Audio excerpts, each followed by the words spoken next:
The man standing at the counter had a shadow that stopped 3 inches above the floor. Nora Finch noticed it the way prey notices movement in peripheral vision, instant, visceral, the kind of awareness that bypasses thought entirely. The aluminum tray slipped from her hands and clattered against the tile, scattering croissants across the floor of the bakery. Her pulse hammered in her throat as she stared at the impossible gap between his shadow and the ground, that telltale sign she had learned to watch for in 1720 when the world had first broken its own rules for her. He didn't move. He simply stood there in the pre-dawn stillness, framed by the bakery's front window, where the streetlights painted everything in shades of amber and gray. White hair fell to his shoulders, stark against the black of his coat. His skin was pale as bone china, and his eyes, those eyes that she could see clearly even across the distance of the small shop, were the color of winter ice. She knew those eyes. She had dreamed about them for 3 centuries.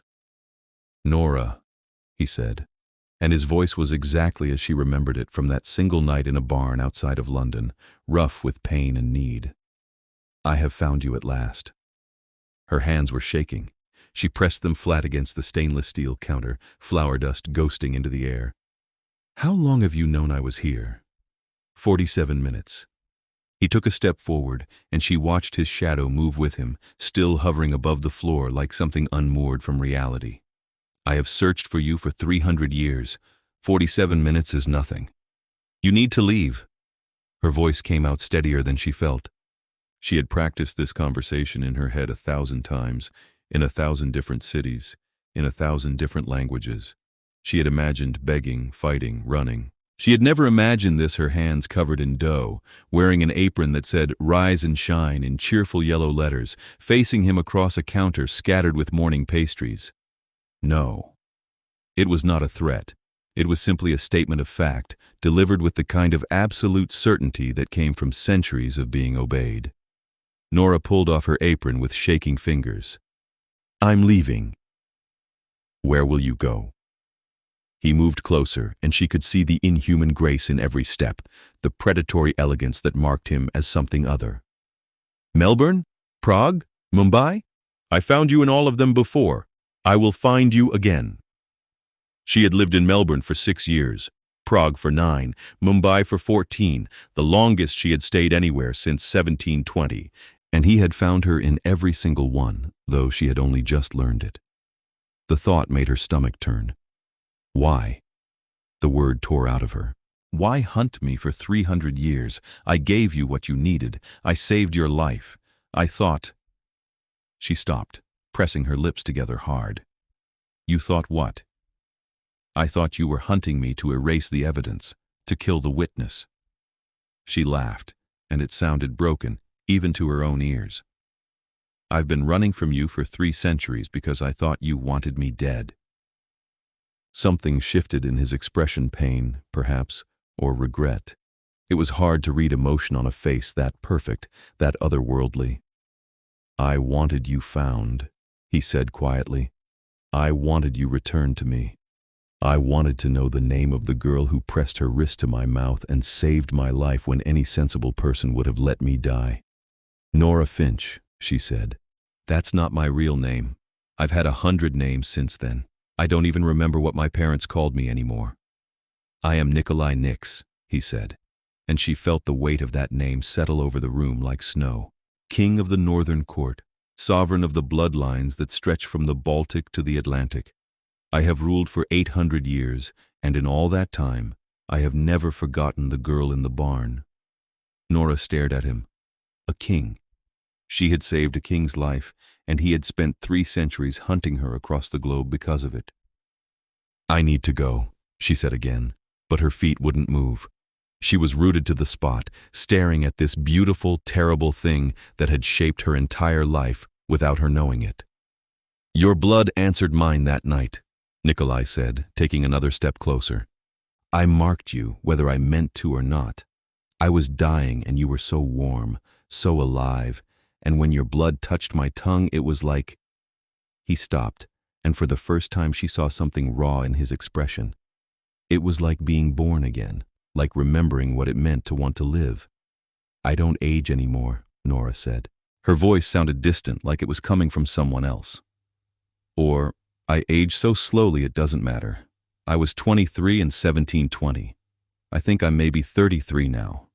Maybe. It's hard to tell. I know. His voice was soft. I've watched you from a distance in every city. I've seen you smile at customers, frost cakes, knead bread. I've learned your habits. I know you drink tea instead of coffee, that you read mystery novels on your lunch break, that you always choose the apartment on the top floor if you can. The words should have terrified her. They did terrify her. But there was something else beneath the terror, a strange, painful recognition. He had been watching her live her life while she had been running from his shadow. "That's not love," she said, and her voice cracked. "That's obsession." "I know." He stopped at the edge of the counter, close enough now that she could see the silver threading through his eyes, the way his chest didn't move with breath.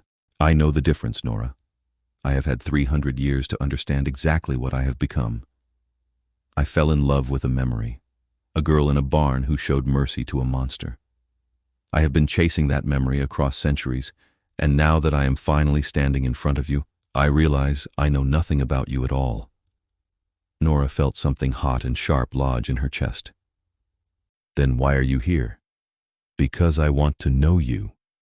Nicolae's hands rested on the counter between them, long-fingered and elegant and utterly still. "I want to learn who you became in the centuries I spent searching. I want to understand why you run, what you fear, what you want from the life my blood has given you." "I want to be left alone," Nora said, but the words felt hollow. "Liar." He said it gently, without accusation. "If you wanted to be alone, you would not work in bakeries. You would not choose jobs that put you in front of people every day, that let you smile and chat and pretend at normalcy. You want connection, Nora. You simply don't believe you can have it." She hated that he was right. She hated that this stranger who had spent 3 centuries hunting her could see through her so easily. "What do you want from me?" she asked. "Time," Nicolae said. "A conversation, a chance to explain what you are now, what my blood has made you, and what that means for both of us. I know what I am. I'm an abomination, a human who drank vampire blood and became something in between, something unnatural." "You are blood-marked," Nicolae interrupted, and his voice carried the weight of absolute authority. "It is rare but not unheard of, and it is not a curse, though I imagine it has felt like one." Nora laughed bitterly. "I've spent 300 years running from you. Yes, it's felt like a curse. I know, and that is my fault." Nicolae's expression softened in a way that made him look almost human. Almost. "I did not hide my search well enough. I did not consider that you might interpret it as a hunt rather than a rescue. For that, I am sorry." The apology caught her off guard. She had not expected regret from a vampire king. "There's more," Nicolae said quietly. "More you need to know. The Northern Court has records of every blood-marked human in existence. We track them, document them, ensure they understand the laws that govern their existence." "Laws?" Nora's stomach dropped. "You are bound to the vampire whose blood marked you. That bond is—" He paused, choosing his words carefully. "Legally significant, and the court has protocols for dealing with unsanctioned markings." "Unsanctioned," Nora repeated. "You mean I'm illegal?" "You mean you were illegal," Nicolae corrected. "The Office of Purity is responsible for investigating and resolving cases of unauthorized blood marking. They have had a file on you for 297 years. The bakery suddenly felt too small, too bright. Nora gripped the edge of the counter. "They're hunting me too." "Yes." Nicolae's gaze held hers, steady and unflinching. "But they do not know where you are. I have kept your locations from the official records. Every time I found you, I logged it in my private archives, not the court's." "Why?" "Because the Office of Purity does not offer second chances, Nora. They destroy what they consider contaminated, and I have not spent 300 years searching for you only to let them take you from me." Nora felt her knees go weak. She sat down hard on the stool behind the counter, her mind racing. "So I'm being hunted by you and by your government, and you've just been—" What? Running interference? Protecting you, Nicolae said, though you did not know it. I need to think. Nora pressed her hands to her face. I have a go bag. I always have a go bag. I can be gone in an hour. And go where? Nicolae's voice was quiet. How many more centuries will you run, Nora? How many more cities will you call home for a handful of years before moving on? How many more lives will you build and abandon? As many as it takes to stay free, she shot back. That isn't freedom. That's a different kind of prison. Nicolae leaned against the counter, and for the first time she saw weariness in his expression. I know what loneliness does to a person, Nora. I have lived it for 800 years. The only thing worse than being alone is being surrounded by people who will age and die while you remain unchanged. You are living a half-life, and you deserve better. What do you know about what I deserve? Nora's voice rose. You've been stalking me across continents for 300 years. You don't know me. You don't know what I want or what I need. You just know the girl who was foolish enough to show you mercy. You are right. Nicolae straightened, and she saw something shift in his posture, a deliberate stepping back, a conscious effort to give her space. I have been hunting a memory. I have built an entire fantasy around a girl I met for one night 3 centuries ago. That was unfair to both of us. Nora stared at him, surprised by the admission. But I am here now, Nicolae continued, and I am asking, not commanding, not demanding, but asking for a chance to know the woman you have become. And for you to know me, not as the monster in the barn or the shadow chasing you across centuries, but as Nicolae, just Nicolae. You're a king, Nora said. There's no just Nicolae. A ghost of a smile crossed his face. Perhaps you're right. But I am also a man who has been alone for a very long time, who made a terrible mistake in how I searched for you, and who would very much like the opportunity to start again. Nora looked at him.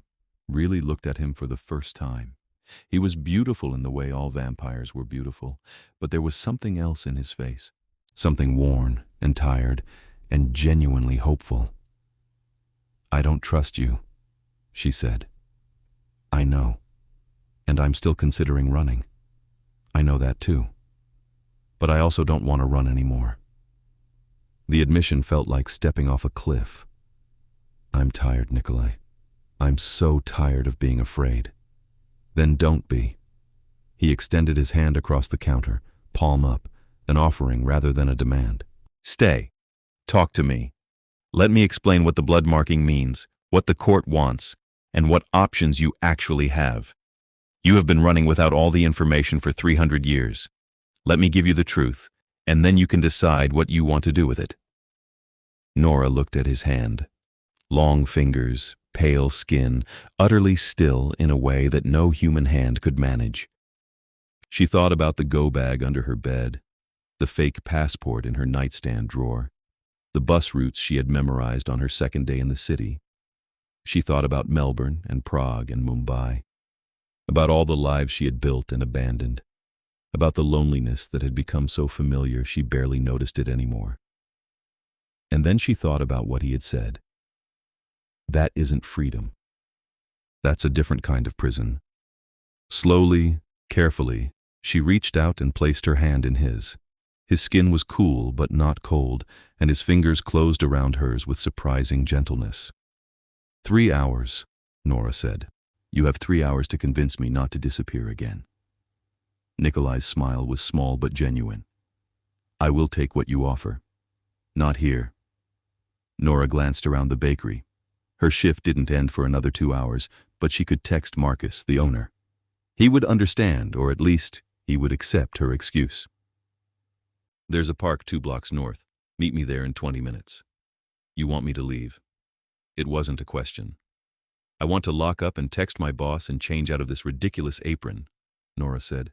And I want 5 minutes alone to decide whether I'm actually going to show up or whether I'm going to grab my go-bag and head for the airport. That is fair. Nicolae released her hand and stepped back. 20 minutes. I will be waiting. He turned and walked toward the door, his shadow still hovering above the floor, and then he was gone, melting into the pre-dawn darkness as if he had never been there at all. Nora stood alone in the bakery, surrounded by scattered croissants and the smell of rising dough, and tried to remember how to breathe. She almost didn't go. She stood in her apartment, the go-bag open on her bed, looking at the familiar contents. Cash in 4 different currencies, a change of clothes, the fake passport, a burner phone. She had packed and repacked this bag so many times she could do it in her sleep. She knew exactly how long it would take her to reach the airport, which airlines didn't ask too many questions, which countries had the most porous borders. She could be gone in an hour. She could be in another city by nightfall, another country by tomorrow. She could disappear the way she always had, and Nicolae would spend another few months or years tracking her down, and the cycle would continue. That isn't freedom. That's a different kind of prison. Nora closed the go-bag without packing it and changed into clean jeans and a sweater. She left the passport where it was.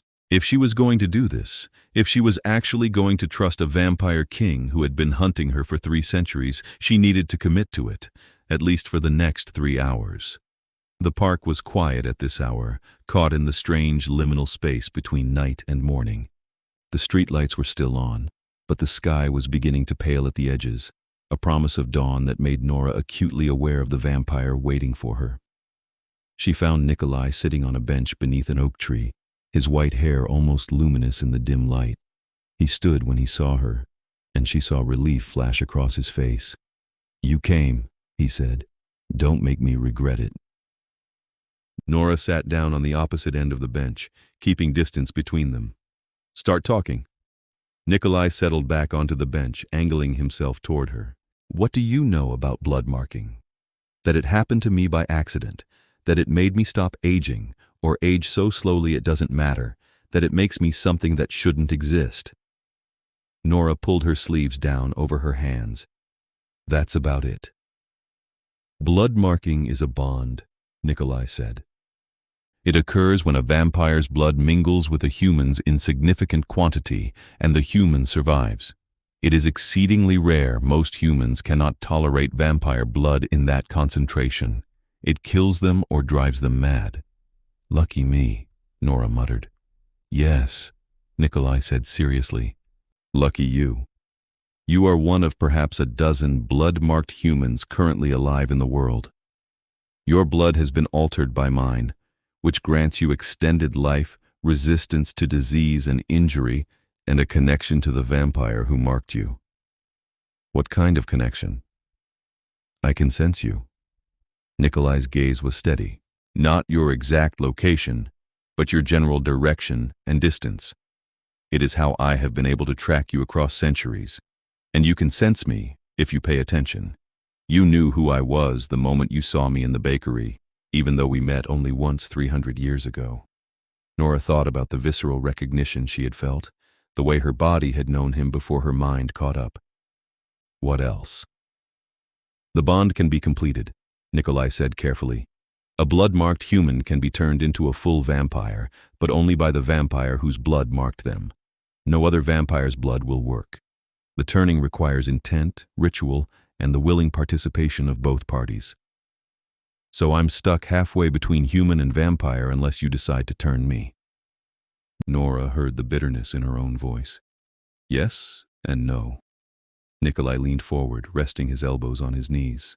"You are blood-marked, which means you exist in a liminal state. You are not human, but you are not vampire. You are something else entirely, something the court has very specific laws about." "The Office of Purity," Nora said. "Yes." Nicolae's expression darkened. "The Office of Purity was established 600 years ago to regulate the creation of vampires and to prevent unauthorized blood marking. Their mandate is to investigate, document, and if necessary, eliminate blood-marked humans who pose a threat to the secrecy and security of vampire society.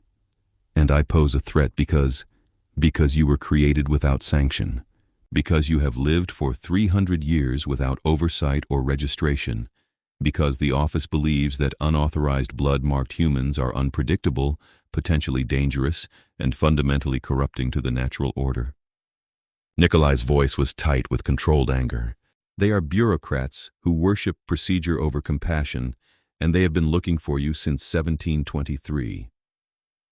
3 years after, Nora broke off. 3 years after I began searching for you in earnest. The court noticed my inquiries and opened their own investigation. Nicolae met her eyes. I have been hiding you from them ever since. Why? The question burst out of her. Why protect me? You don't know me. I'm nothing to you. You saved my life, Nicolae said quietly. I was dying, Nora. I had been ambushed by hunters, silver through the heart, left in that barn to burn when the sun rose. I had perhaps an hour left to live. And then you came. I didn't know what you were, Nora said. I just saw someone dying. Exactly. Nicolae's voice carried something that might have been wonder. You saw a dying monster, and your first instinct was mercy. Do you know how rare that is? How precious? I was an idiot. You were kind. Nicolae shook his head. I have lived for 800 years, Nora. I have seen humans commit atrocities in the name of fear, watched them destroy what they do not understand. And then there was you, a girl barely more than a child, pressing her wrist to a stranger's mouth and whispering that it would be all right. You gave me your blood freely, asking nothing in return. You saved me, and when I woke the next evening, you were gone. I ran, Nora said. I was terrified. Your skin was cold. You weren't breathing. And then you drank my blood, and your eyes opened, and they were silver, and I knew. She stopped, the memory as vivid as if it had happened yesterday. I knew you weren't human, so I ran. I do not blame you for running then, Nicolae said. But I wish you had not run for the next 300 years. You were hunting me. I was searching for you. There is a difference. Nicolae's voice softened. I wanted to find you, to thank you, to make sure you were all right. I did not realize the blood marking had taken until decades later, when my sources reported sightings of a woman matching your description in different cities, never aging. By then, you had become a ghost story. The girl who saved the vampire king and vanished into legend. I'm not a legend, Nora said. I'm just someone trying to survive. I know that now. Nicolae turned to face her fully. And I know that my search for you has shaped your entire life in ways I never intended. I have been selfish, Nora. I have chased my own need for closure, for understanding, for... He paused. For connection. I have been alone for so long that when I finally found something real, someone who saw me as more than a king or a monster, I could not let it go. I could not let you go. You looked for me, Nora said, and her voice shook. You never once looked at me. You've been in love with a girl who doesn't exist anymore, Nicolae. I'm not that person. I haven't been that person in centuries. I know. Nicolae's voice was raw. And I am sorry. I am sorry I made you into a symbol instead of a person. I am sorry my obsession became your prison. And I am sorry that I am only realizing now, 300 years too late, that the woman sitting in front of me is far more interesting than the memory I have been carrying. Nora felt something crack open in her chest. She looked at him, this ancient, powerful creature who had shaped her life without meaning to, and saw genuine regret in his eyes. Tell me about the Office of Purity, she said. Tell me what they want. Nicolae's expression hardened. They want you brought before the court for judgment. They believe you are a liability, a loose thread that needs to be severed. The officer in charge of your case is named Lucian Thorn. He is patient, methodical, and utterly committed to the letter of the law. He has been building his case against you for nearly 3 centuries. What kind of case? Evidence that you are a threat. Documented sightings, pattern analysis, risk assessment. He has argued before the council that you represent everything the blood-marking laws were designed to prevent: an unregulated, unsupervised immortal with ties to the vampire world but no loyalty to it. Nicolae's jaw tightened. He wants you destroyed, Nora. And the council is inclined to agree with him. Fear spiked through her. Can they overrule you? You're the king. I am the king of the Northern Court, Nicolae said. But the Office of Purity operates independently, with authority granted by the Council of Elders. I can argue your case, I can use my influence, but I cannot simply decree your safety. The law applies even to kings. So I'm back to running. Nora stood up, pacing. I'll go further this time. South America, maybe, or Asia. Somewhere they won't think to look. They will find you eventually. Lucian has resources, time, and the full backing of the office. Nicolae stood as well, his presence radiating calm authority. Running will only delay the inevitable. Then, what do you suggest? Nora spun to face him. Because from where I'm standing, my options are run until they catch me, or turn myself in and let them kill me. Neither of those sounds appealing. There is a third option. Nicolae took a step toward her.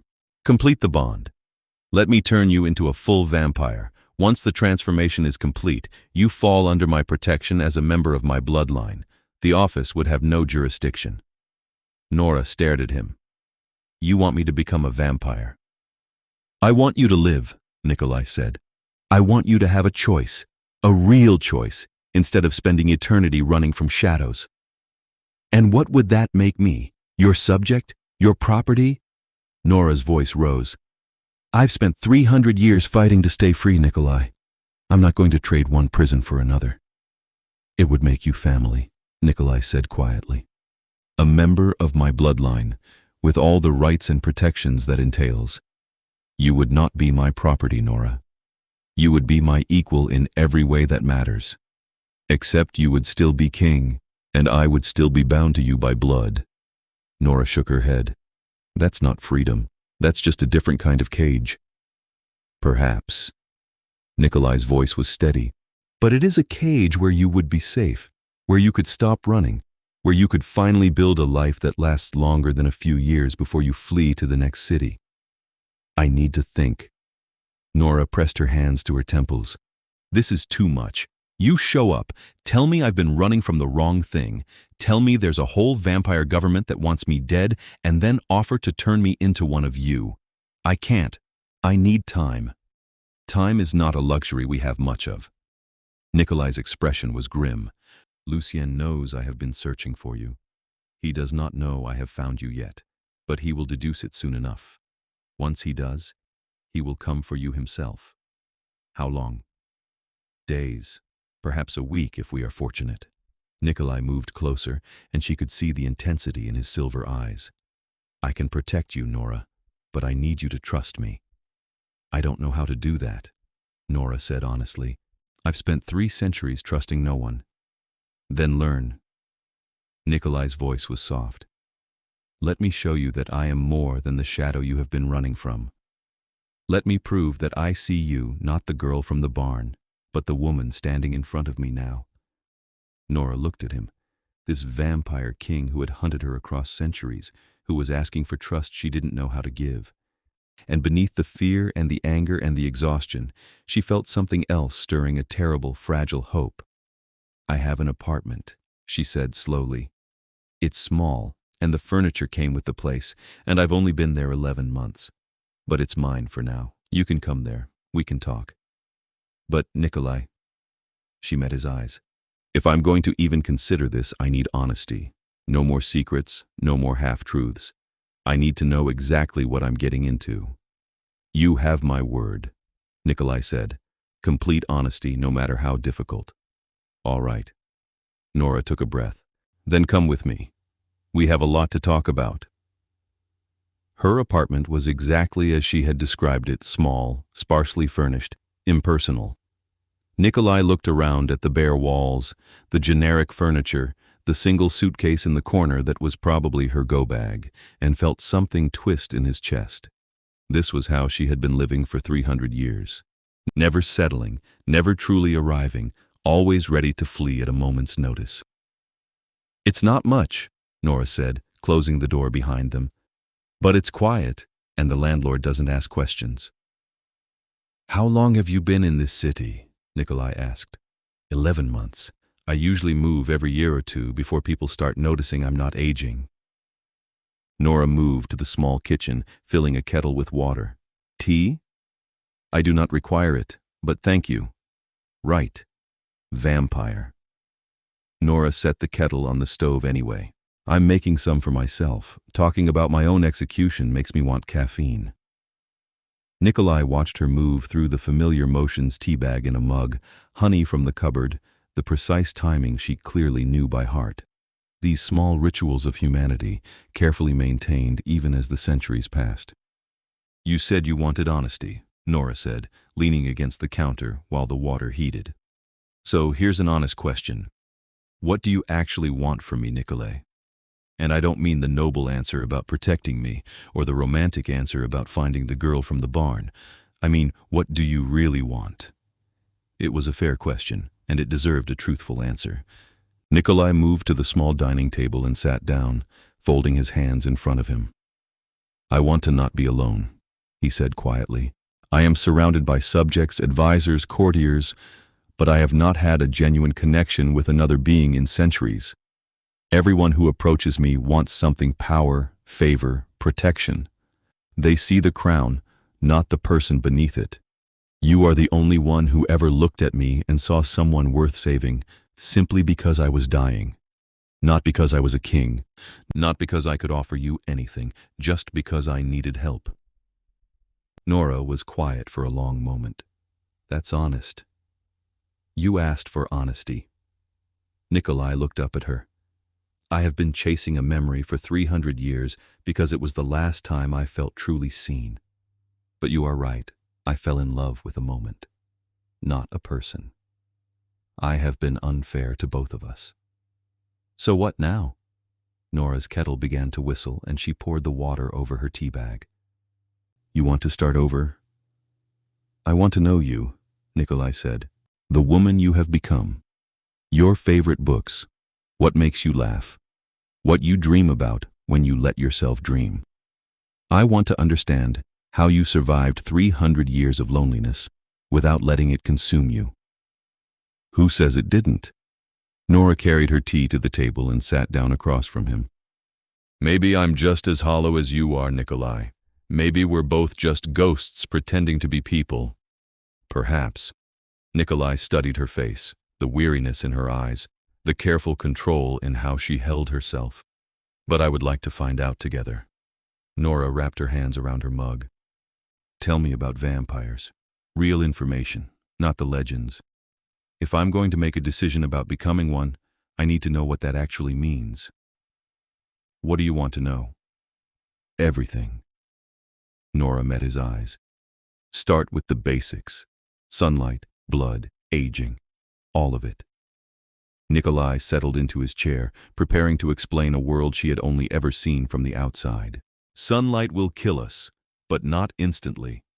Young vampires can tolerate perhaps a few minutes of direct exposure before burning. Older vampires, those of us who have lived for centuries, can endure more, but it is always painful and always dangerous. We are creatures of the night by necessity, not preference. And blood? We require it to survive. Fresh human blood is preferable, but we can subsist on animal blood if necessary. Most modern vampires maintain donor networks, humans who provide blood voluntarily in exchange for money or protection. It is cleaner than hunting and far less likely to draw attention. Do you? Nora hesitated. Do you hunt? Not anymore, Nicolae said. I have not taken blood by force in over 200 years. I maintain a network of willing donors, and I pay them well for their service. Nora looked relieved. What about the turning? How does it actually work? The turning is a ritual, Nicolae explained. The vampire drains the human nearly to death, then feeds them blood directly from their veins. It is intimate, painful, and irreversible. The human must be willing. A forced turning often fails, leaving the human dead or worse.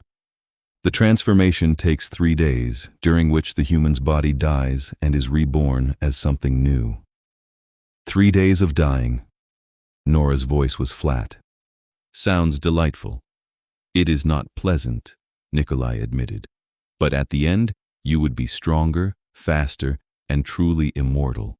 You would have abilities you cannot imagine: enhanced senses, limited telepathy with your bloodline, the ability to move faster than human eyes can track. And I would need to drink blood. Yes. Nicolae did not soften the truth. You would need blood to survive. But you would have centuries, perhaps millennia, to experience the world. You would never have to run again. You would never have to fear growing attached to people because you would outlive them. You would have time, Nora. Real time. And in exchange, I give up sunlight, normal food, and any chance of being human again. Nora stared into her tea. That's a hell of a trade. It is, Nicolae agreed. Which is why it must be your choice, freely made. I will not pressure you, Nora. But I want you to understand that the alternative staying as you are comes with its own costs. Lucian will not stop hunting you. The Office of Purity does not forget or forgive. Tell me about Lucian, Nora said. You said he's patient and methodical. What else? He is old, nearly as old as I am. He has served the Office of Purity for 500 years. He believes absolutely in the law, in order, in the necessity of regulation.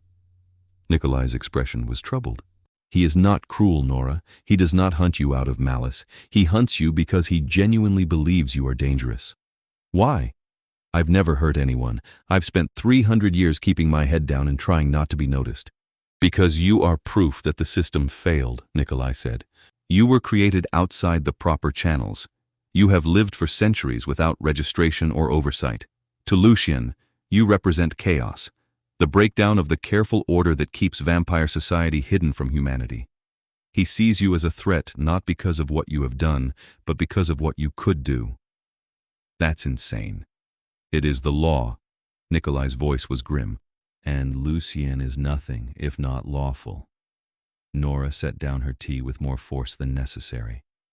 So, my choices are, become a vampire and bind myself to you for eternity, or keep running until Lucian finds me and has me executed for the crime of existing. There may be another option, Nicolae said carefully. I could argue your case before the council. If I could convince them that you pose no threat, that the blood marking was accidental and you have lived peacefully for 3 centuries, they might grant clemency. Might. Nora laughed bitterly. That's not exactly reassuring. It is the truth, Nicolae said. I have influence, but I am not all-powerful. The council makes decisions collectively, and they tend to side with the office on matters of law. So, we're back to my original 2 options. Nora stood up, pacing the small apartment. Run or turn, those are my choices. Or trust me to protect you while we find a 3rd option. Nicolae rose as well. I am not without resources, Nora. I can keep you hidden from Lucian while we build a case for your clemency. It will take time, but it is possible. And in the meantime, I'm supposed to what? Hide in your castle? Become your prisoner in all but name? You would be my guest, Nicolae said firmly. Free to come and go as you please, within the bounds of safety. I have estates that are warded against magical tracking, properties where even the office cannot easily find you. Properties with guards and walls and rules. Nora shook her head. I told you, Nicolae. I've spent 300 years fighting to stay free. I won't trade that for a gilded cage. Then what do you want? Nicolae's voice rose slightly, frustration bleeding through his careful control. I am offering you protection, time to consider your options, a chance to fight this without running. What more can I give you? I want my life back, Nora's voice cracked. I want to wake up in the morning without checking for shadows. I want to make friends without calculating when I'll have to leave them. I want to have a future that isn't just an endless string of temporary stops in temporary cities. She broke off, pressing her hands to her face. Nicolae crossed the distance between them in 2 strides, stopping just short of touching her. I cannot give you your human life back, he said quietly. That was lost the moment my blood touched yours, but I can give you a different kind of future, one where you are not alone, one where you have someone who understands what it means to live outside normal time. You don't understand, Nora said, her voice muffled. I'm not brave, Nicolae. I'm not strong. I'm just tired. I've been running for so long I don't remember what it feels like to stand still. Then stop running. Nicolae's voice was gentle. Even if it is just for a day, just for an hour, stop running and let me help you. Nora lowered her hands and he saw tears tracking down her face. I don't know how. Let me show you. Nicolae extended his hand, palm up, the same offer he had made in the bakery. Come with me. I have a property on the edge of the city, a house, not a castle. Private, warded, safe. Stay there for a few days. Rest. Let me handle Lucian if he comes looking, and let me prove to you that I am someone you can trust. And if I say no, then I will leave, and you will never see me again." Nicolae held her gaze. "But Lucian will still be hunting you, and you will still be running, and 300 years from now you will still be alone. Is that really what you want?" Nora stared at his outstretched hand. She thought about the go-bag on her bed, the fake passport in her drawer, the bus routes and escape plans that had become second nature. She thought about Melbourne and Prague and Mumbai, about all the places she had been and all the lives she had abandoned. And then she thought about Nicolae's words. That isn't freedom. That's a different kind of prison. Slowly, shakily, she reached out and placed her hand in his. 3 days, she said. I'll give you 3 days to convince me. Nicolae's fingers closed gently around hers. I will take what you offer, he said, echoing his words from the bakery, and I will make the most of it. The house was exactly as he had described, large but not ostentatious, set back from the road behind high walls and old trees. Nora could feel something humming in the air around it, a subtle vibration that made her skin prickle. Wards, Nicolae said, noticing her reaction. Magical protections that prevent tracking spells and scrying. As long as you are within the boundaries, Lucian cannot find you through supernatural means. He could still find me the old-fashioned way, Nora pointed out. He could, Nicolae agreed. But he would have to know to look here, and this property is not registered under my name. It is one of several safe houses I maintain for precisely this kind of situation. You have a lot of practice hiding people from your own government, Nora observed. I have had 800 years to learn that sometimes the law and justice are not the same thing. Nicolae led her through the front door into a foyer that managed to be both elegant and comfortable. Make yourself at home. The kitchen is stocked. Though I realize you may find the selection limited, I do not often have human guests. Nora looked around, taking in the space. It was furnished like a real home, not the bare-bones apartments she usually rented. There were books on the shelves, art on the walls, curtains that looked chosen rather than installed. Someone lived here, or at least visited regularly. Is this your house? She asked. One of them. Nicolae moved through the space with the ease of familiarity. I come here when I need to escape the court, when the politics and the posturing become too much. It is one of the few places where I can simply be Nicolae rather than the king. How often does that happen? Not often enough.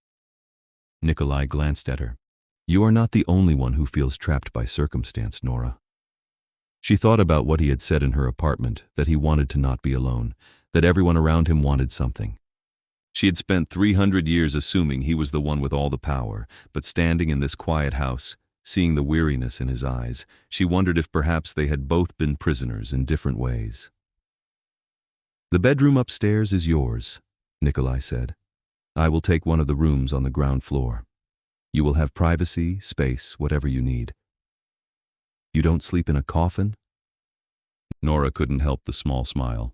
No, Nicolae said, and there was amusement in his voice. That is a myth. We sleep in beds like everyone else, though we require less sleep than humans. What other myths should I know about? Garlic does nothing. Crosses and holy water are ineffective unless wielded by someone with genuine faith, which is exceedingly rare. We can cross running water without difficulty. Stakes through the heart will kill us, but so will decapitation, fire, or sufficient blood loss. Nicolae ticked off the points on his fingers. We do cast reflections, though ours tend to be slightly off, hence your observation about my shadow in the bakery. The shadow that doesn't touch the ground, Nora said. A side effect of existing partially outside normal physical space. We are here, but not entirely here. It is difficult to explain. Nicolae moved toward the kitchen. Are you hungry? I have basic supplies, though I confess I am not much of a cook.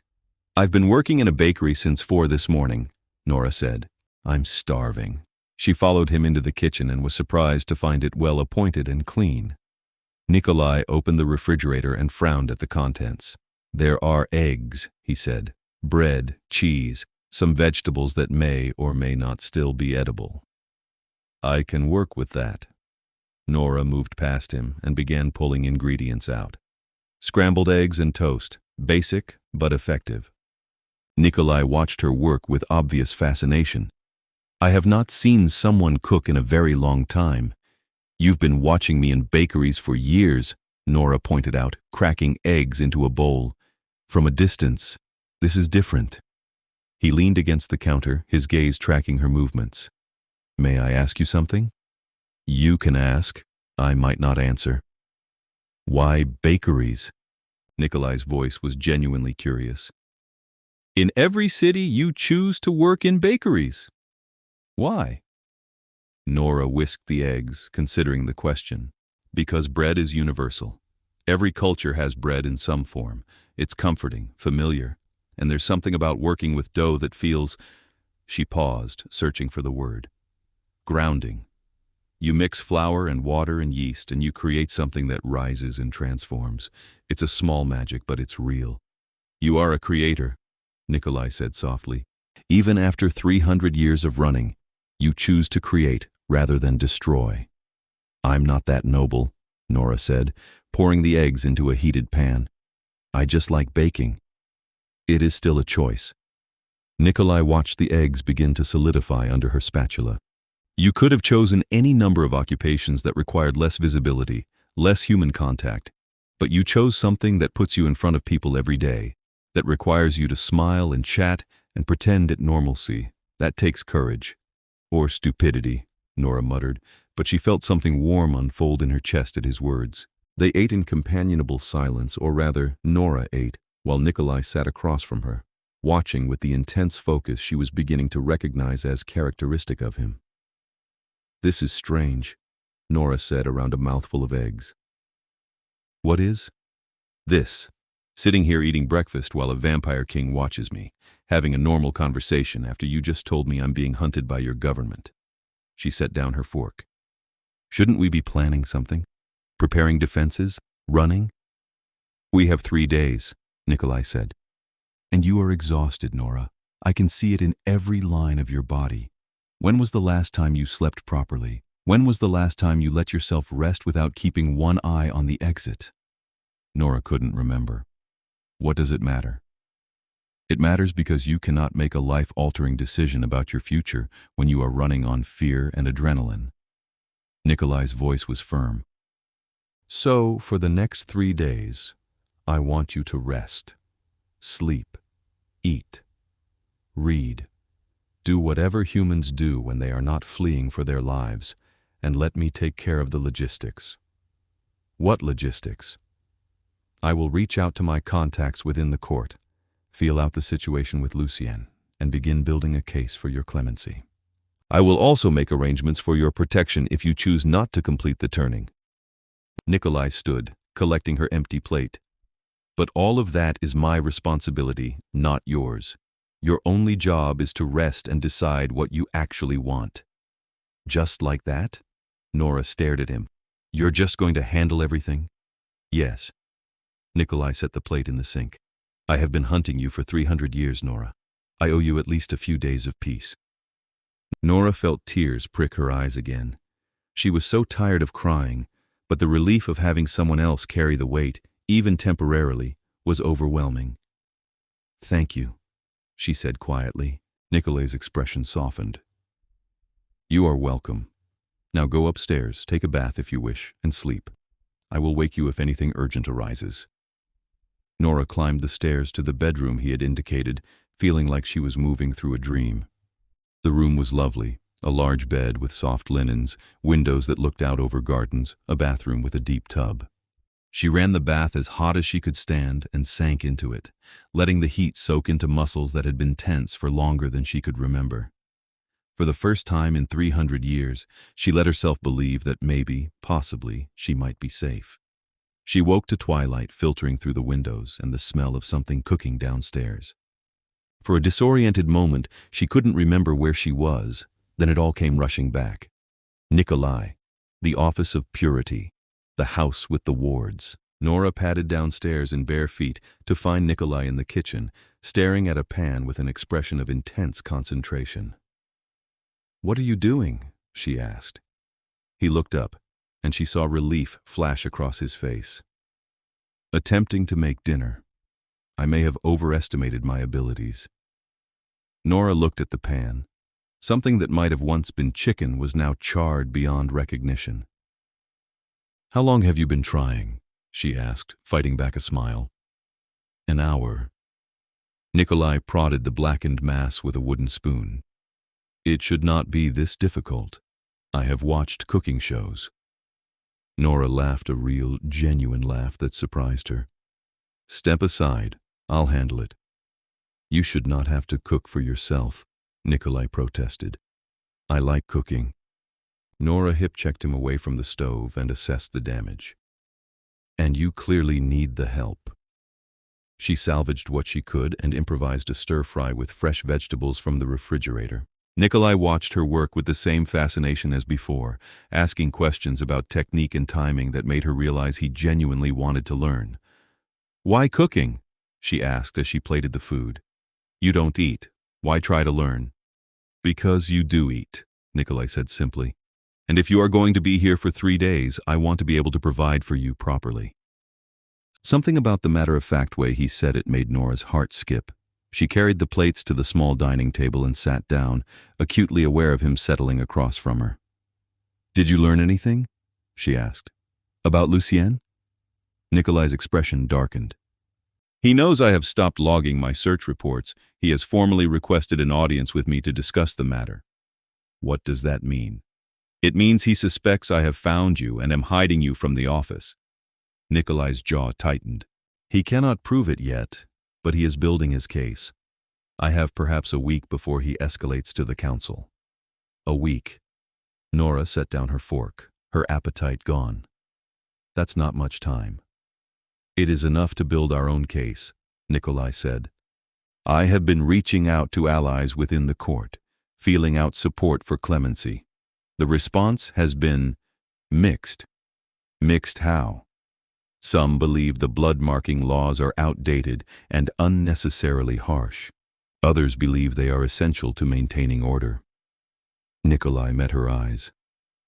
"I will not lie to you, Nora. This will be difficult, but it is not impossible." "And if we fail?" "Then we consider the alternative." Nicolae's voice was steady. "I complete the turning. You become a full vampire under my protection, and the office loses jurisdiction." "And I lose my humanity," Nora said quietly. "Yes." Nicolae did not soften it. "That is the trade." They sat in silence for a long moment, the weight of the decision hanging between them.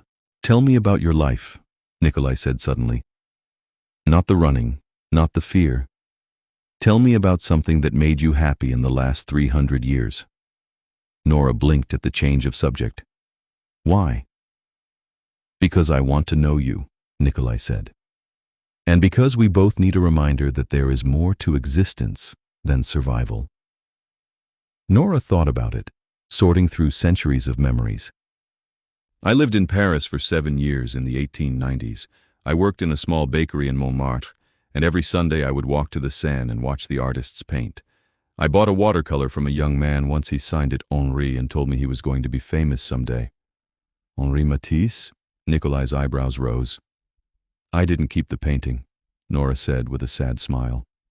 "I left it behind when I moved to Amsterdam. But I think about it sometimes, that young man with paint on his fingers, so certain of his future." "What else?" Nicolae leaned forward, genuinely interested. "I saw the first airplane fly. I was in North Carolina in 1903, working in a hotel, and everyone was talking about the Wright brothers and their flying machine.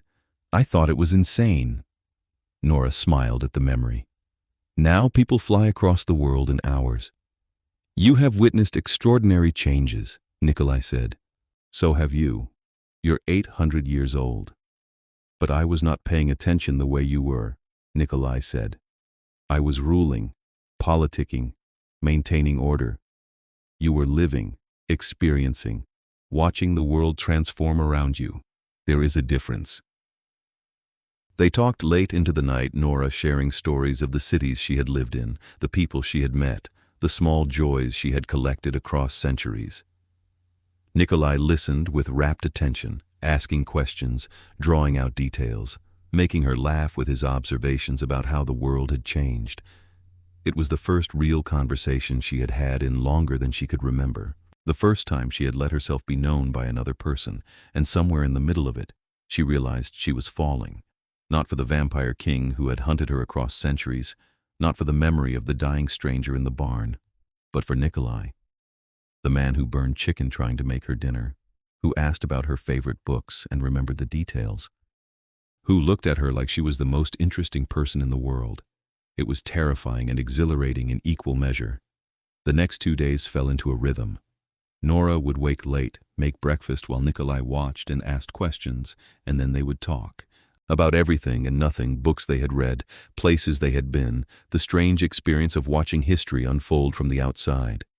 Nicolae told her about the early days of vampire society, about the wars and alliances that had shaped the modern courts. He spoke of his own turning, 800 years ago, how he had been a minor nobleman who had been transformed by a vampire queen as a political maneuver.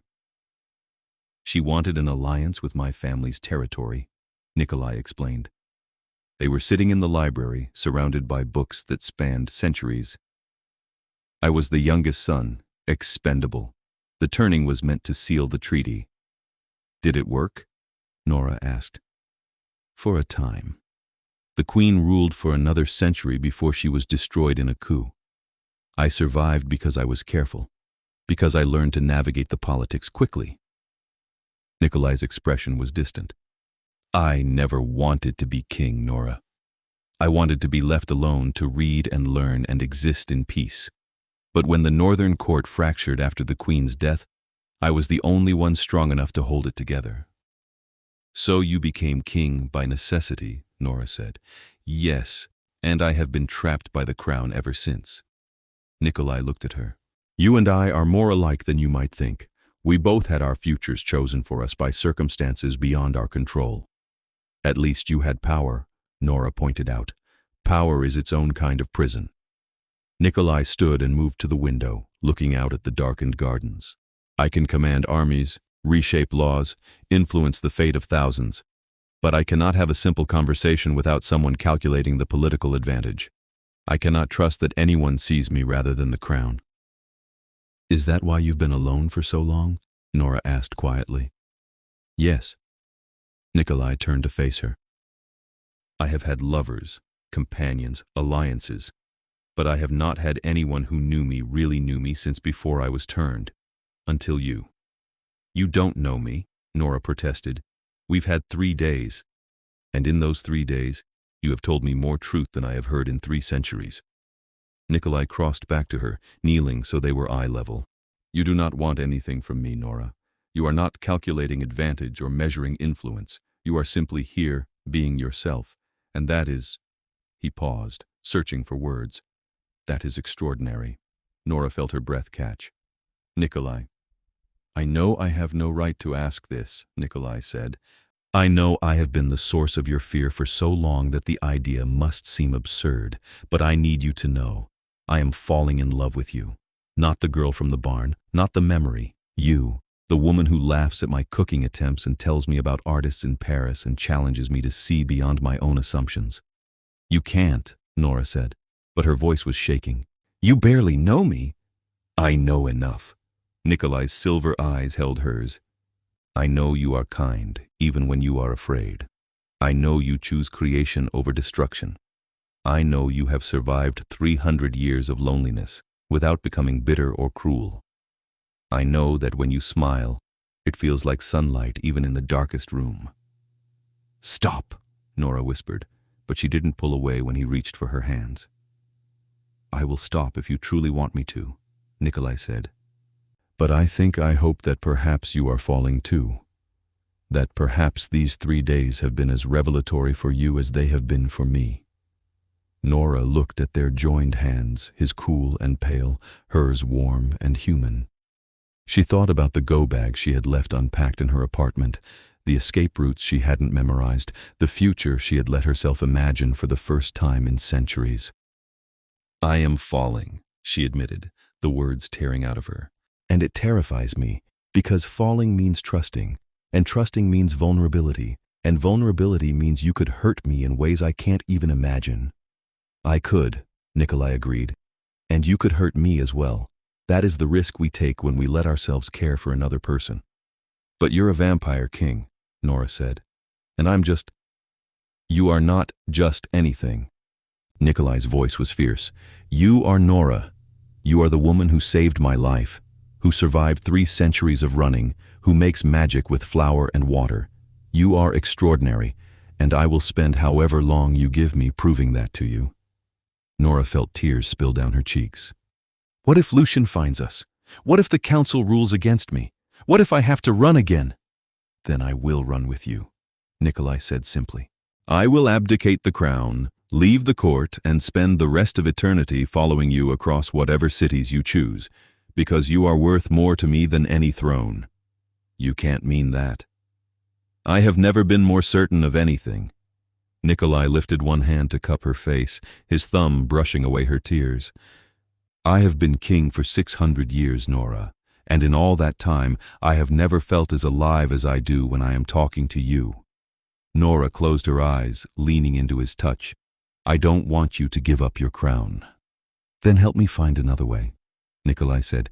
"Stay with me. Let me protect you while we build our case. Trust me enough to believe that we can fight this together. And if we lose, then we decide together what comes next." Nicolae's voice was steady. "Turning or running or some third option we have not yet imagined. But whatever we choose it together." Nora opened her eyes and looked at him, this ancient, powerful being who was offering to give up everything for her. And she realized that somewhere in the last 3 days, he had stopped being the monster she ran from and had become the person she wanted to run toward. "Okay," she said. "Okay, I'll stay. I'll trust you. She took a shaky breath. "I'll let myself fall." Nicolae's smile was radiant. "Thank you." He leaned forward slowly, giving her every opportunity to pull away, and kissed her with a gentleness that made her heart ache. His lips were cool against hers, but there was nothing cold about the way he held her, careful and reverent, like she was something precious. When they finally pulled apart, Nora was breathless and smiling, and more terrified than she had ever been. "We should probably talk about the logistics," she said. Nicolae laughed, pressing his forehead to hers. "Ever practical. One of us has to be." Nora pulled back enough to look at him. "Lucian, the council, what's our actual plan?" Nicolae's expression sobered. "I present your case before the council in 4 days. I will argue that you pose no threat, that the blood marking was accidental, and that you have lived peacefully for 3 centuries without incident. I will call witnesses who can attest to your character, and I will leverage every political favor I have accumulated over 600 years of rule. And if they say no, then we have a decision to make." Nicolae held her gaze. "I can complete the turning before Lucian reaches you. Once you are a full vampire of my bloodline, the office loses jurisdiction, and the council cannot order your destruction without effectively declaring war on me." "But I would be a vampire," Nora said. "Yes, with all that entails the need for blood, the weakness to sunlight, the immortality." Nicolae squeezed her hands. "It is not a decision to make lightly, Nora, and it is entirely yours to make. I will not pressure you either way." "What do you want?" Nora asked. "Honestly?" Nicolae was quiet for a long moment. "I want you to have a choice," he said finally. "I want you to choose your future freely, without fear or coercion. If you want to remain blood-marked and fight for your clemency, I will fight beside you. If you want to complete the turning and become vampire, I will guide you through it. And if you want to run, to disappear into the world and live as you have been living." His voice caught. "I will let you go, even though it would destroy me." "You'd really let me go?" Nora whispered. "If that is what you truly wanted, Yes. Nicolae's eyes were bright with unshed tears. I have spent 300 years taking away your freedom without realizing it. I will not make that mistake again. Nora leaned forward and kissed him again, pouring 3 days of growing trust and 300 years of loneliness into the contact. When she pulled back, they were both shaking. I don't want to run, she said. I want to stay. I want to fight. And if we lose, if the council rules against me, then I want you to turn me. I want to choose you, Nicolae. I want to choose us. Are you certain? Nicolae's voice was rough. Once the turning is complete, there is no going back. I've been half alive for 300 years, Nora said. I'm ready to be all the way in or all the way out, no more halfway. Nicolae pulled her into his arms, holding her like she was the most valuable thing in the world. Then we fight, he said. And if we lose, I will give you immortality and spend the rest of eternity making sure you never regret it. Deal, Nora said, and let herself believe that maybe, possibly, they could actually win. The next morning, everything changed. Nora woke to the sound of raised voices downstairs. She threw on clothes and rushed down to find Nicolae standing in the foyer, facing a pale-haired man she had never seen before. The stranger was tall and elegant, with the same white hair and bone-white skin that marked Nicolae as vampire. But where Nicolae's eyes were silver, this man's were a cold, colorless gray. "Lucian," Nicolae said, and his voice was ice. "You are trespassing. I am executing my duties as an officer of the Purity Office." Lucien's voice was cultured and utterly without warmth. "You have been hiding a blood-marked human in violation of council law. I am here to collect her for judgment." Nora felt her heart stop. She looked at Nicolae and saw fury warring with calculation in his expression. "You have no authority to enter my private property," Nicolae said. "I have a writ from the council authorizing search and seizure of one Nora Finch, blood-marked human." Lucian produced a scroll from his coat. "Your personal property is not exempt from council law, Your Majesty." Nicolae's jaw tightened. "I will present her case before the council myself in 3 days. There is no need for this." "The council has accelerated the hearing to tonight," Lucien said. "Given the sensitive nature of the case and your personal involvement, they felt it prudent to resolve the matter quickly." "Tonight." Nicolae's hands clenched into fists. "You orchestrated this." "I followed the law." Lucian's gaze shifted to Nora, and she felt pinned beneath that colorless stare. "Nora Finch, you are hereby summoned to appear before the Council of Elders to answer for the crime of unsanctioned blood-marking. You will come with me now." "She will do no such thing." Nicolae stepped between them, his presence radiating danger. "She is under my protection." "Your protection is not absolute," Lucian said calmly. "The Council's writ supersedes your personal authority in matters of law. I am the King of the Northern Court. And I am an officer of the Purity Office executing a lawful order." Lucian's voice never rose, never wavered. "You may challenge this before the council tonight, but until they rule otherwise, I have legal authority to bring her in." Nora stepped forward, her heart pounding. "It's okay, Nicolae." "It is not okay," Nicolae said, not taking his eyes off Lucian. "He wants to take you to the council unprepared, without counsel, without time to build a defense. Then we'll build one on the way." Nora moved to Nicolae's side. "We knew this was coming. We just thought we had more time." "Nora." Nicolae turned to her, and she saw anguish in his eyes. "I trust you," she said quietly. "You'll be there, right? At the hearing?" "Of course." "Then I'll go with him." Nora looked at Lucian. "I'll come peacefully. But Nicolae comes with me." "That is acceptable," Lucian said. "The king is entitled to attend all council proceedings." Nicolae looked like he wanted to argue, but Nora placed a hand on his arm. "It's the only way," she said. "We fight this the right way, through the law. If we run now, it proves we have something to hide." Nicolae closed his eyes briefly, and when he opened them, they were filled with resolve. "Very well. But she does not leave my sight, Lucian. If you want her at the council, I will deliver her there myself." "That is acceptable," Lucien said again. "The hearing convenes at midnight. I trust you will both be present." He turned and walked out. leaving a charged silence in his wake. "He knows," Nora said quietly. "He knows I'm here. He knows about us. He probably knows every conversation we've had." "The wards should have prevented scrying," Nicolae said, but he sounded troubled. "He's had 3 centuries to track me. He's good at his job." Nora took a deep breath. "What do we do now?" "We prepare." Nicolae pulled her into his arms. "We have 8 hours to build a case and gather support. I will call in every favor, pressure every ally, and make it clear that the council rules against you at their peril." "That sounds like threatening the government," Nora said. "It is."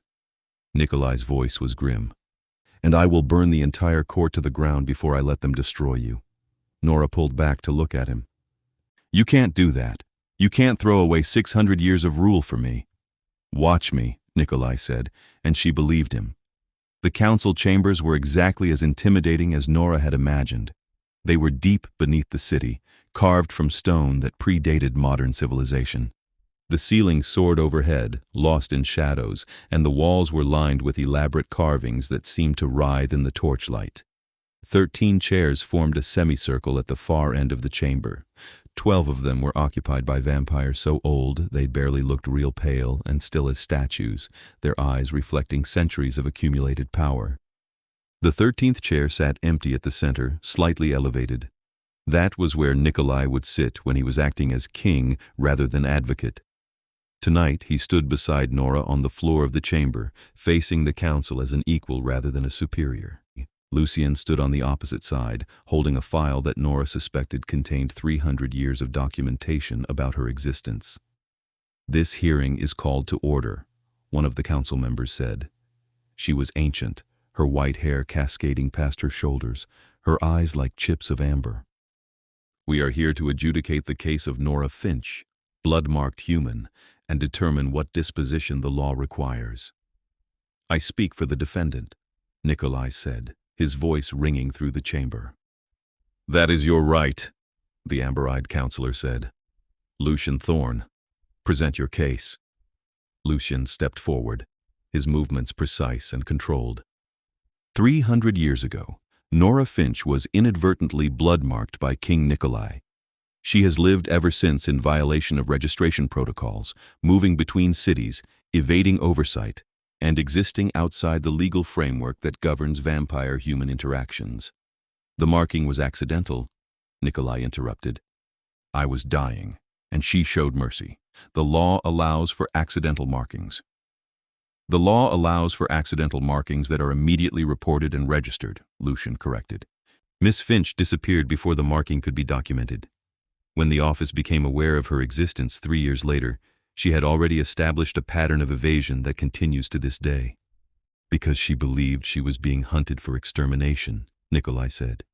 "She did not know the law, did not understand her rights, and had no reason to trust vampire authority." "Ignorance of the law is not a defense," another council member said. He was thin and severe, his eyes like winter frost. "If we excuse every violation based on ignorance, the law becomes meaningless." "I am not asking you to excuse the violation," Nicolae said. "I am asking you to consider context. Nora Finch has lived for 300 years without incident. She has not harmed anyone, not revealed our existence, not used her altered state for personal gain. She has simply tried to survive." "Survival outside the law is still illegal," Lucien said, "and her very existence poses a threat to the secrecy and security of our society." "How?" Nicolae turned to face Lucien directly. "Explain to this council exactly what threat a woman who bakes bread and tries not to be noticed poses to vampire society." "She is unregulated," Lucien said. "She has no allegiance to any court, no oversight, no binding to our laws and customs. She could at any moment choose to reveal our existence to humans. She could use her extended lifespan to accumulate knowledge and resources that rival our own. She is a wild variable in a system that depends on order." "She could," Nicolae agreed, "but she has not. In 300 years, she has done nothing but try to live quietly. That is not a pattern of threat. That is a pattern of peaceful coexistence. Until it isn't, the severe counselor said. We cannot base policy on hope, King Nicolae. We must consider worst-case scenarios. Then consider this worst-case scenario, Nicolae said, and his voice dropped to something dangerous. You rule against Nora, order her destruction, and I complete the turning before your enforcers can reach her. She becomes a full vampire of my bloodline, and your jurisdiction evaporates. You will have destroyed any goodwill between the Northern Court and the Office of Purity, and you will have set a precedent that the Council values procedure over justice. The chamber fell silent.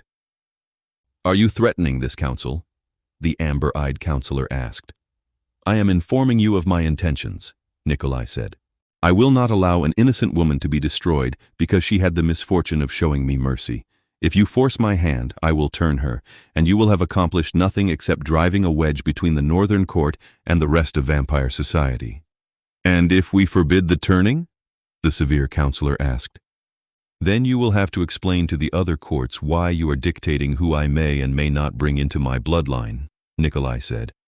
The right to create progeny is one of the oldest privileges of vampire nobility. If you strip that right from a reigning monarch, you set a precedent that threatens every vampire in this room. Nora listened to the argument ping-pong back and forth, feeling like a chess piece being moved around a board. These ancient beings were debating her life, her future, her existence, and she had no say in any of it. Enough, she said. Every eye in the chamber turned to her. Miss Finch, the amber-eyed counselor said, you have the right to speak, but I caution you to choose your words carefully. I've been choosing my words carefully for 300 years, Nora said. I'm done being careful. Nicolae touched her arm in warning, but she shook him off gently. You're all sitting here debating whether I'm a threat, whether I've broken laws I didn't know existed, whether my existence is convenient for your sense of order, Nora continued. But none of you have asked me what I want. None of you have considered that maybe I deserve a choice in what happens to me. The law does not grant you, the severe counselor began. I don't care about your law, Nora interrupted. Your law is what created this mess in the first place. You made it illegal for me to exist without even asking if I wanted to exist this way. You hunted me for 3 centuries for the crime of showing mercy to a dying man. You built a system that values order over compassion, and now you're surprised that people exist outside it. Miss Finch, Lucian said quietly. I understand your frustration, but the law exists for a reason. Without regulation, without structure, vampire society would collapse into chaos. Maybe it should, Nora shot back. Maybe a system that requires the destruction of innocent people to maintain order is a system that deserves to collapse. You speak from emotion, the severe counselor said dismissively. I speak from 300 years of running from your precious order, Nora said. And I'm telling you right now, I will not be destroyed because I'm inconvenient. I will not let you erase me because I don't fit neatly into your categories. And if you try, Nicolae will turn me, and you'll have gained nothing except proving that your system is exactly as cruel as I always feared. The chamber was utterly silent.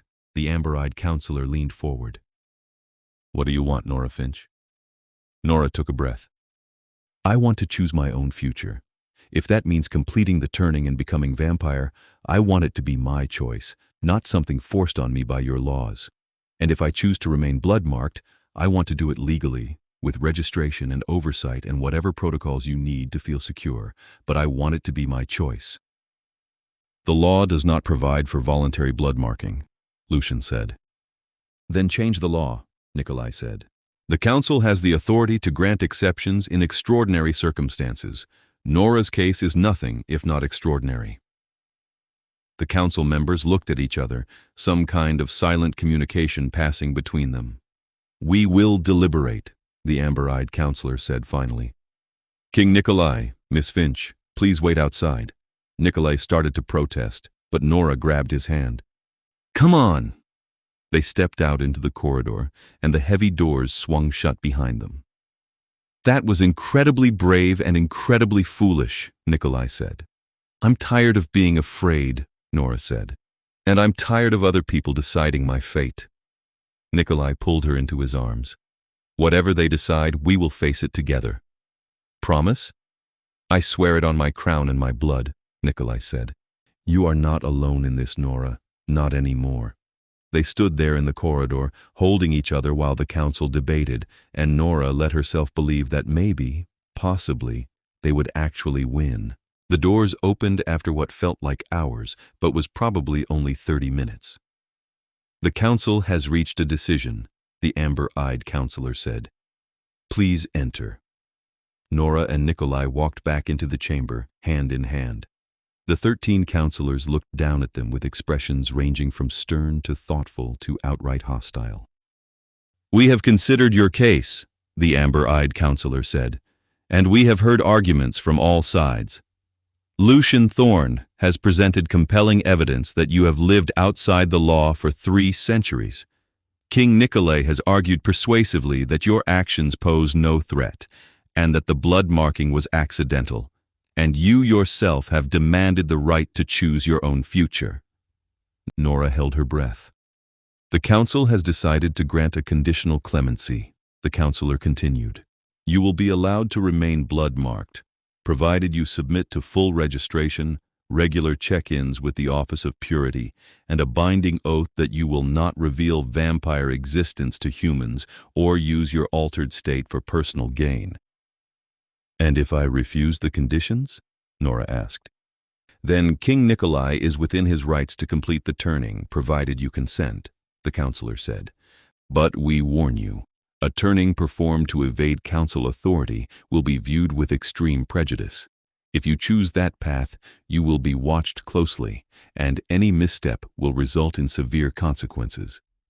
In other words, you're giving me a choice, but both options come with strings, Nora said. The law always comes with obligations, Lucian said. That is what separates civilization from chaos. Nora looked at Nicolae. What do you think? I think the choice is yours, Nicolae said. If you want to remain blood-marked, I will help you navigate the registration process and ensure the office treats you fairly. And if you want to complete the turning, I will guide you through it and protect you from any consequences. Nora thought about it, really thought about it for the first time without fear clouding her judgment. She thought about sunlight and coffee and the small pleasures of being human. She thought about immortality and power and the chance to stop running forever. And she thought about Nicolae, about the man who had spent 300 years searching for her and the last 3 days learning to see her. I want to complete the turning, she said. The council chamber erupted in murmurs. Are you certain? The amber-eyed counselor asked. Once begun, the process cannot be reversed. I'm certain, Nora said. I've been half alive for 300 years. I'm ready to be all the way in. And I want to choose it, freely and without coercion. This is my choice. Nicolae's hand tightened around hers. I will need 3 days to prepare the ritual properly. Granted, the counselor said. But Lucian Thorn will observe the turning to ensure it is conducted according to law. That is acceptable, Nicolae said. Lucian bowed slightly. I will perform my duties as required. Then this hearing is concluded, the amber-eyed counselor said. Nora Finch, in 3 days' time, you will either be a full vampire of the Northern Court, or you will be in violation of this clemency. Choose wisely. The council members rose and filed out, leaving Nora and Nicolae alone in the vast chamber with Lucienne. I will call on you in 3 days, Lucienne said to Nicolae. I trust you will have everything prepared. I will, Nicolae said. And Lucienne? Thank you. Lucienne's expression flickered surprise, perhaps, or something like respect. I was simply doing my duty. No, Nicolae said. You were following the law, which is not always the same as doing your duty. But tonight you argued fairly and accepted the council's ruling even though it was not what you wanted. That takes integrity. Lucian inclined his head slightly. 3 days, Your Majesty. He turned and left, his footsteps echoing in the empty chamber. Nora let out a breath she hadn't realized she was holding. We won. We survived, Nicolae corrected. The real test comes in 3 days. Are you worried? Nora asked. Terrified, Nicolae admitted. The turning is dangerous, painful, and not always successful. I will be asking you to die and trust that you will be reborn. But you'll be there, Nora said. You'll guide me through it. Every step of the way, Nicolae promised. But Nora, once it is done, you will be vampire. You will need blood, you will burn in sunlight, and you will be bound to me through the bloodline. Are you truly prepared for that? Nora thought about everything she would be giving up: sunlight, normalcy, the last remnants of her humanity. And she thought about everything she would be gaining: time, power, Nicolae, a future that stretched beyond running and hiding. Yes, she said, I'm prepared. I choose this. I choose you. Nicolae pulled her into his arms and kissed her with a desperate intensity that took her breath away. When they finally broke apart, they were both shaking. 3 days, Nicolae said. 3 days to prepare, and then we begin your new life. Together, Nora said. Together, Nicolae agreed, for as long as eternity lasts. The 3 days passed in a blur of preparation. Nicolae explained every step of the turning ritual in excruciating detail, how he would drain her blood slowly, carefully, until her heart stopped. How he would then feed her his own blood, ancient and powerful, and how her body would spend 3 days remaking itself cell by cell. It will hurt, he warned her. More than anything you have ever experienced. Your entire body will be dying and reforming simultaneously. You will feel every moment of it. Can you give me anything for the pain? Nora asked. No. Any substance that dulls the pain also interferes with the transformation. You must endure it fully conscious. Nicolae's expression was pained. I will be with you every moment, but I cannot take the pain away. I can handle it, Nora said, with more confidence than she felt. Nicolae also explained what would come after. You will wake with a hunger unlike anything you have known. The bloodlust of a newborn vampire is overwhelming, all-consuming. I will provide donor blood to help you through the transition, but you will need to learn control quickly. And if I can't control it? Then I will control it for you, Nicolae said. I am your sire. I can command you through the bloodline bond until you learn to manage the hunger yourself. That sounds like mind control, Nora said uneasily. It is, Nicolae admitted. But it is also necessary, especially in the early days. A newborn vampire without control is a danger to themselves and everyone around them. I will use the bond sparingly and only to keep you safe. I trust you, Nora said, and meant it. The night before the turning, Nicolae took her back to the house beyond the city. They stood together in the library, surrounded by books and firelight, and he asked her one more time if she was certain. This is your last chance to change your mind, he said. Once we begin, there is no going back. I'm not going back, Nora said. Only forward. Nicolae smiled, sad and proud in equal measure. Then tomorrow night, you will be reborn. They spent the night talking, memorizing each other, building memories to carry into whatever came next. Nicolae told her about the vampire world she would be joining, the politics and the customs, the other courts, and the delicate alliances that kept peace among immortals. You will be a princess of the Northern Court, he said, a vampire of direct royal bloodline. That comes with privileges and responsibilities. Princess, Nora said. That's going to take some getting used to. You will be magnificent, Nicolae said. You already are. As dawn approached, Nicolae led her to the bedroom and held her while she tried to sleep. She dozed fitfully, aware that this was the last time she would sleep as a human, the last time she would feel warm sunlight, or taste coffee, or any of the 1,000 small things that made her human. When she woke, it was twilight, and Nicolae was watching her with an expression of such tender devotion that it made her chest ache. Are you ready? He asked. Yes, Nora said. Let's do this. The turning took place in a room deep within Nicolae's castle, a place Nora had never seen before, carved from ancient stone and marked with symbols that predated written language. Lucien stood in the corner as witness, his colorless eyes watching everything with clinical detachment. Nicolae had prepared everything with meticulous care. There was a bed draped in silk, candles burning with sweet-smelling herbs, and a silver bowl that Nora tried not to look at too closely. "Lie down," Nicolae said gently, guiding her to the bed. Nora lay back on the silk, her heart hammering. Nicolae knelt beside her, taking her hand in his. "I need you to understand what is about to happen," he said. "I will drink from you until your heart stops. It will feel like falling asleep, like slipping away. Do not fight it. Let yourself go. And then?" Nora's voice shook. "And then I will feed you my blood, and you will wake into transformation." Nicolae's thumb traced circles on her palm. "The 3 days that follow will be difficult, but I will be with you every moment. You will not be alone. Promise?" "I swear it on everything I am." Nicolae leaned down and kissed her forehead. "I love you, Nora. I will see you on the other side." "I love you too," Nora whispered. Nicolae's eyes flashed silver, and she saw his fangs elongate the first time he had shown her his true face.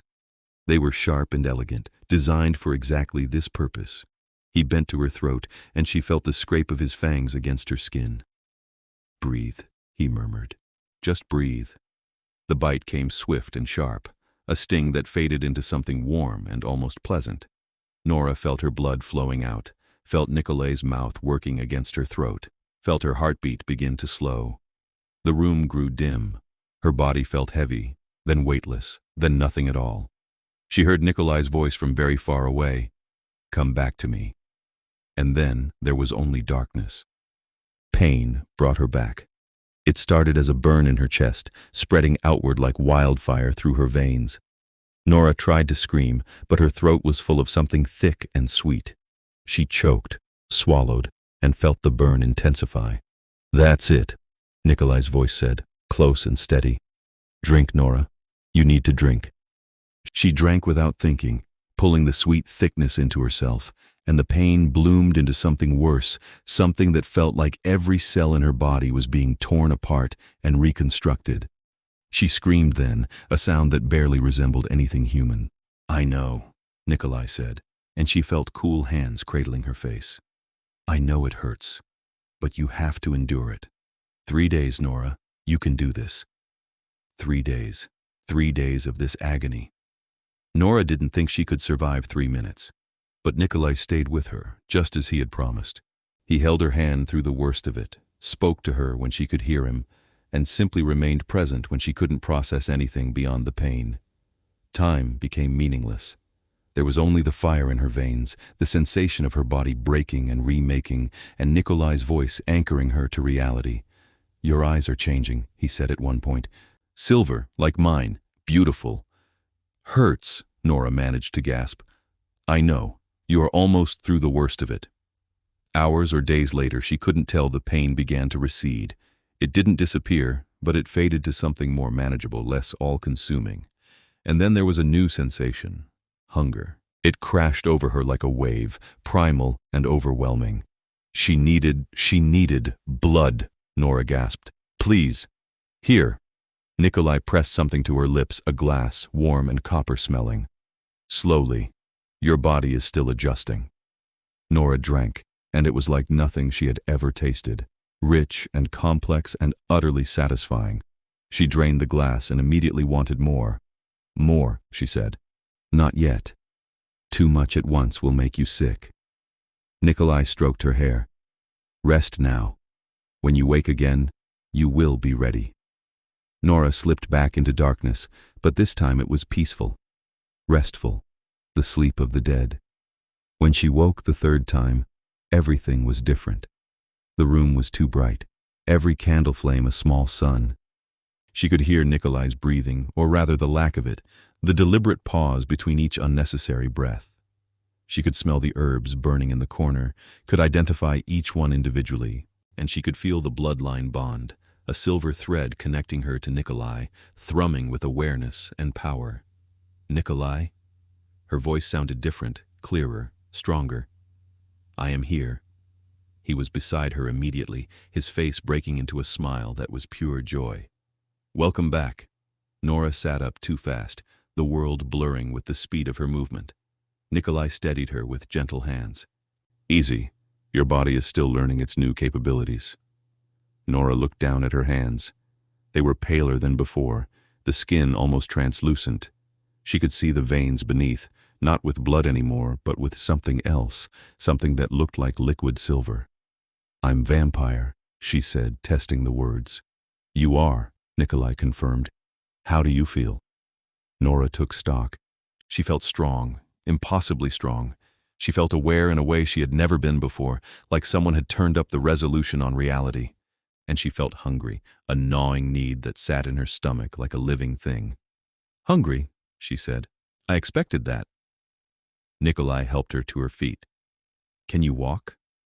Nora took a step, then another. Her balance was off. Everything felt too light, too quick. She moved to take a third step, and suddenly she was on the other side of the room. "Whoa!" She stared at Nicolae. "Did I just—" "Vampire speed," Nicolae said, amused. "You will learn to control it. For now, let me help you." He guided her through the castle to a room set up like a dining room, except instead of food, there were glasses of blood arranged on the table. Lucien was there, standing in the corner, watching with his colorless eyes. "The turning is complete," he said. "Congratulations, Princess Nora." Princess. The title sent a thrill through her. She really was vampire now, really and truly transformed. "Thank you," Nora said, and was pleased that her voice sounded steady. "Drink," Nicolae said, guiding her to the table. "You need to feed." Nora picked up one of the glasses and drank. The blood was cold, nothing like the warm richness Nicolae had given her during the transformation, but it was still good, still satisfying. She drank 3 glasses before the hunger receded to something manageable. "Better?" Nicolae asked. "Much." Nora set down the last glass. "How long was I out?" 3 days, as expected." Nicolae smiled. "You endured it beautifully." "I screamed a lot," Nora said. "Everyone does. You were remarkably composed." Nicolae took her hand. "How do you feel about everything? Regrets?" Nora thought about it. She thought about sunlight and coffee, and all the small human things she had given up. And then she thought about the strength singing through her veins, the awareness of Nicolae through the bloodline bond, the future stretching out before her, no more running, no more fear. "No regrets," she said. This was the right choice. Nicolae's smile was radiant. "Then welcome to immortality, my love. Welcome to forever." Lucien stepped forward. "I will file my report with the council confirming the turning was completed according to law. You are officially a vampire of the Northern Court bloodline, Princess Nora. The Office of Purity no longer has jurisdiction over you." "So I'm free?" Nora asked. "You are bound to your bloodline, to your sire, and to the laws of vampire society," Lucien said. "But yes, you are free from the office's pursuit. My file on you is closed." It felt surreal. After 300 years of running, it was just over. "Thank you," Nora said to Lucien, "for being fair." Lucien inclined his head. "I was simply following the law." "No," Nicolae said. "You were following your conscience. There is a difference, and we both know it." Something that might have been a smile flickered across Lucien's face. "Perhaps I will leave you to your celebrations. Your Majesty, Princess Nora." He bowed formally and left. Nora turned to Nicolae. "Did we really just win?" "We did."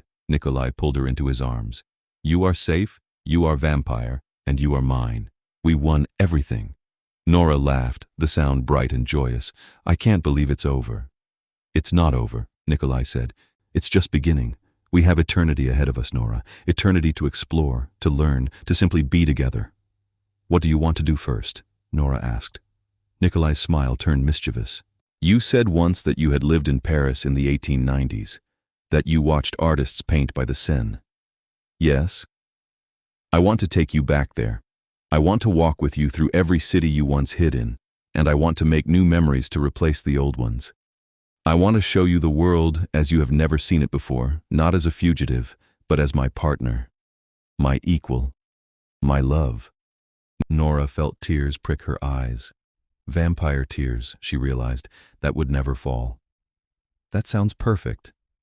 Then that is what we will do. Nicolae kissed her, and it was different now.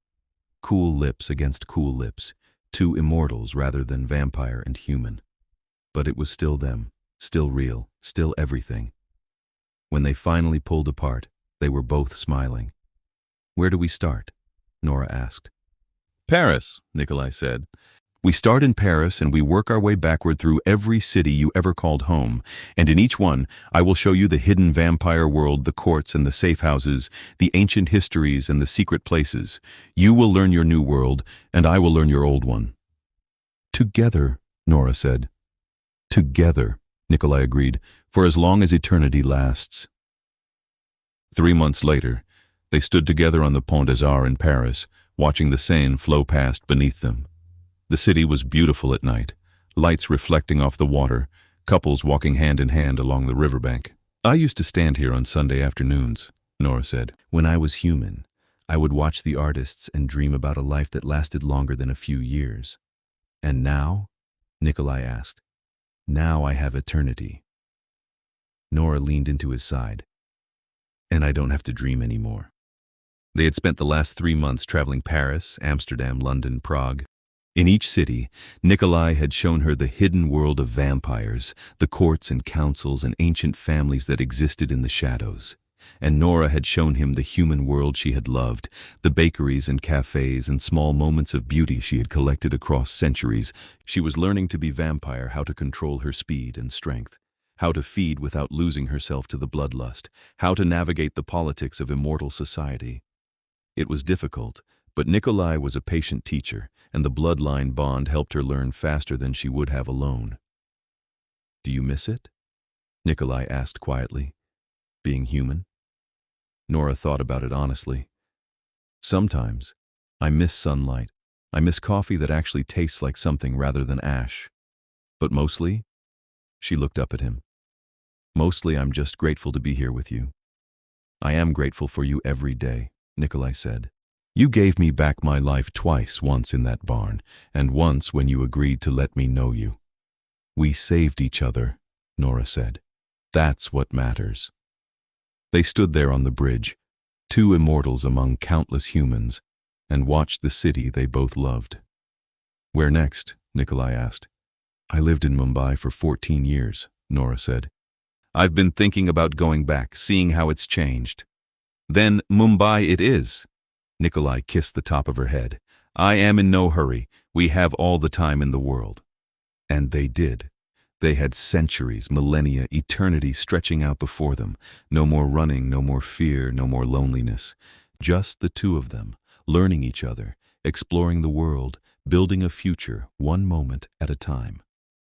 Nora thought about the girl she had been 300 years ago, pressing her wrist to a dying stranger's mouth in a barn outside London.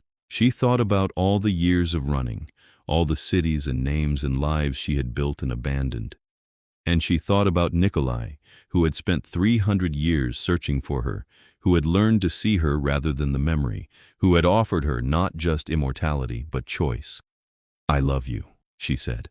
I love you too, Nicolae said, for as long as stars burn and seas flow, for as long as eternity lasts. They turned and walked back into the city together, hand in hand, two immortals with all the time in the world, and nowhere they needed to be. Together, finally and forever together.